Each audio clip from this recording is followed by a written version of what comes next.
بصوا فرق اللون، ومش بس فرق اللون، انا عايزاكم كمان تشوفوا الكفر بتاع الايد دي. بصوا العروق مش موجوده، البشره صافيه جدا، تحسي ان هي عملت كفر كده فلتر. انا حاسه ان هو فلتر. طبعا باين جدا فرق اللون وكمان النقاء بتاع البشره. لو عايزه حاجه زي الفاونديشن تحطيها على بشرتك بس تنفع معاكي كفر خفيف عشان الصبح، وفي نفس الوقت عايزاها كفر تقيل شويه عشان خروجات بالليل، يبقى الفيديو ده لازم تشوفيه.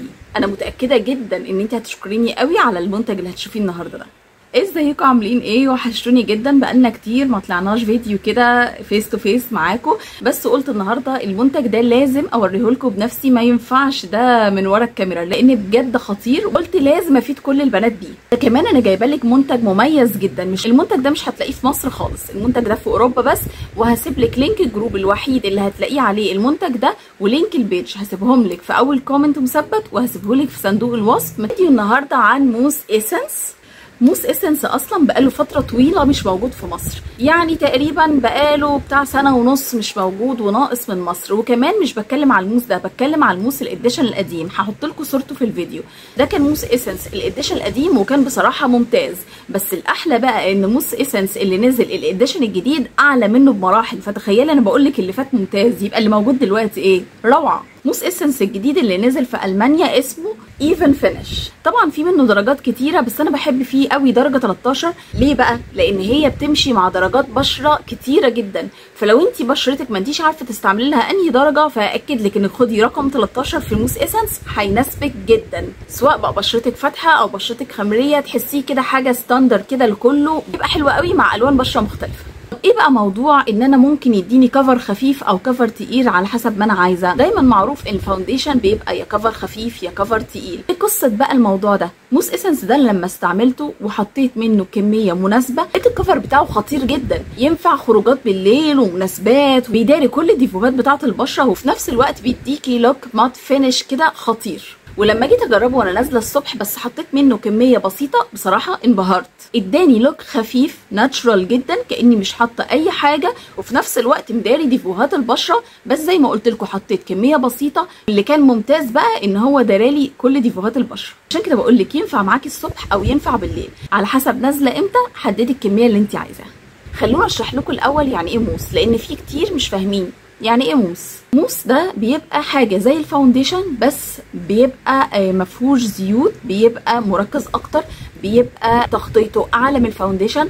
الفاونديشن بيبقى فيه شويه زيوت، انما الموس بيبقى خالي من الزيوت، فبيبقى حلو جدا للناس اللي بشرتها مختلطه او بشرتها دهنيه، بيبقى ممتاز معاهم، بيتبسطوا منه قوي. ده غير ان الموس كمان بيبقى ثباته على البشره تحفه. طب هل معنى كده ان اي موس هستعمله هيديني نفس اللي انت بتقوليه ده؟ لا، انا جربت انواع موس كتيره ما ادتنيش نفس النتيجه اللي ادتهاني موس اسنس، بالرغم ان الانواع التانية اللي جربتها من الموس كانت كلها براندات، بس بصراحه اكتر نتيجه انبهرت بيها كان موس اسنس.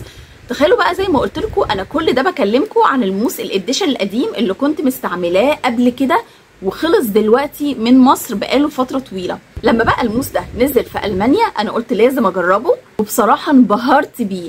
الموس ده اعلى من الاديشن القديم ب70,000 مره، اداني لوك مات على وشي كان ممتاز، مفيش دهون، في ثبات جدا جدا جدا على البشره، مفيش تخطيط على بشرتك. ان في كتير عارفين لما بيحطوا فاونديشن بيعمل خطوط، ده ما بيعملش خالص خطوط على بشرتك. انسي بقى ان هو يتحرك من مكانه، من ساعه ما تنزلي لغايه ما ترجعي وهو مكانه مش هيتحرك.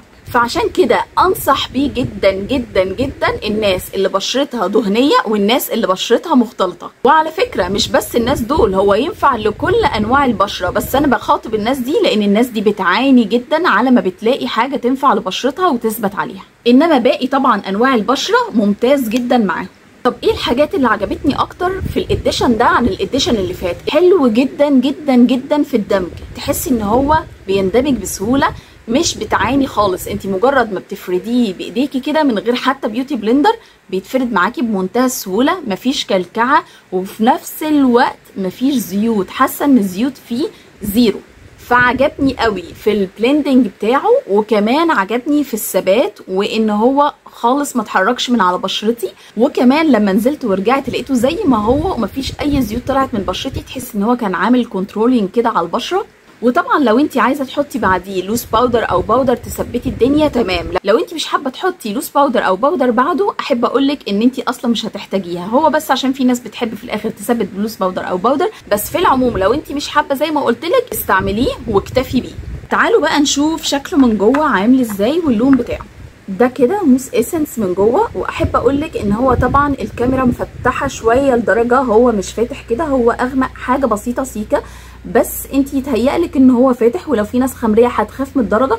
انما احب اقولك ان لا، مجرد ما بتفرديه كانه بياخد لون بشرتك كده، بيندمج كده مع البشره، وبتحسي ان هو مش فاتح خالص على لون البشره، بالعكس تحسي ان هو ظبط لك لون بشرتك وماشي معاها جدا. وعايزه اقول لك ان انت مش هتحتاجي تستعملي له كميه كبيره منه، فهيقعد معاكي فتره طويله جدا. انا بستعمل يا دوبك حاجه بسيطه زي ما انت شايفه كده، تفرد معايا على البشره وبتديني تغطيه حلوه قوي. وتاني هفكرك، اوعي تنسي تشوفي لينك جروب ولينك البيج في صندوق الوصف في اول كومنت، عشان مش هتلاقيه في مصر خالص الا في الجروب ده. تعالوا بقى نعمل تيست كده ليه على ايدي ونشوف الفرق. بصوا زي ما انتم شايفين اهو، انا هاخد منه حاجه بسيطه جدا. بصوا اهو انا اخدت حاجه بسيطه جدا لا تذكر، وتعالوا بقى نجربه على ايدي وشوفوا بقى الفرق الرهيب. بصوا ده يا دوب بس الحته اللي كانت في ايدي. تعالوا بقى نعمل لها بلندنج ونشوف الفرق. ودلوقتي جاهزين للمفاجاه اللي هتشوفوها. ده كده الفرق بين ايدي الاتنين، اظن واضح جدا جدا جدا. دي الايد اللي حطينا فيها الموس، ودي الايد اللي من غير. بصوا فرق اللون، ومش بس فرق اللون، انا عايزاكم كمان تشوفوا الكفر بتاع الايد دي. بصوا العروق مش موجوده، البشره صافيه جدا، تحسي ان هي عملت كفر كده فلتر. انا حاسه ان هو فلتر تحفه. بصوا فرق الايدين عامل ازاي. بصوا دي الايد اللي من غير، ودي الايد اللي عليها الموس. طبعا باين جدا فرق اللون وكمان النقاء بتاع البشره. وعلى فكره انا بصور دلوقتي من غير فلتر تماما عشان الفرق يبان بين الايدين، وطبعا مفيش كلام يوصف الحلاوه دي. بصوا هنا حتى في ايدي دي في عروق كده باينه، انما ايدي دي بصوا صافيه ازاي. وطبعا فرق اللون جبار. طبعا انا كان نفسي اجربه لكم جدا على وشي وتشوفوا الفرق، بس للاسف لان انا ورايا فيديوهات تانية اصورها فاكيد مش هينفع اطلع بنص ونص، عشان كده النهارده جربناه على ايدي. واخر مره بحذرك من حاجه مهمه جدا، اوعي تجيبيه من اي مكان، لان هو فعلا ما نزلش مصر، هو موجود بس في ستور باليا في المانيا. اوعي تجيبيه من اي مكان عشان ما يطلعش كوبي وتخسري فلوسك وتبقى في الارض. فتاني بفكرك هسيب لك لينك الجروب ولينك البيج في الكومنت المثبت تحت الفيديو وفي صندوق الوصف. اخر حاجه بقى عايزه احذرك منها واقولها لك، موس اسنس ده ادمان، يعني مش هتعرفي تبطليه بعدها من كتر ما هيعجبك، ومش هتعرفي تقتنعي باي منتج تاني بعده. وما تنسيش تدعي لي دعوه حلوه لما تجربيه، لان بجد هيفرق معاكي قوي. يا ريت قبل ما تطلعي من الفيديو اعملي لي لايك عشان تشجعيني دايما افيدك بالمنتجات اللي بجربها وبتطلع حلوه عشان تستفادي انت كمان. هستنى اللايك بتاعك واشوفكم في فيديو قريب جدا ان شاء الله، وباي باي.